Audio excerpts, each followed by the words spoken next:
Phone చేశారు, direct వచ్చినాము.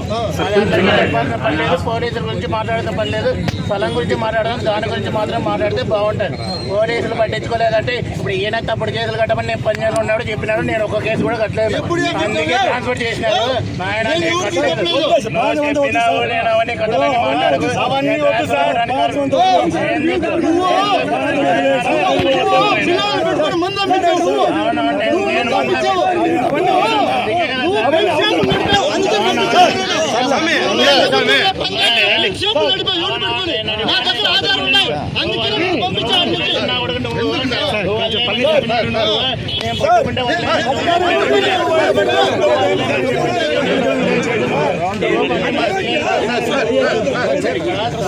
మాట్లాడండి. దాని ఫోన్ చేసి ల్యాండ్ ప్రాబ్లం వస్తే అయినా రారని అవన్నీ చెప్పాలి.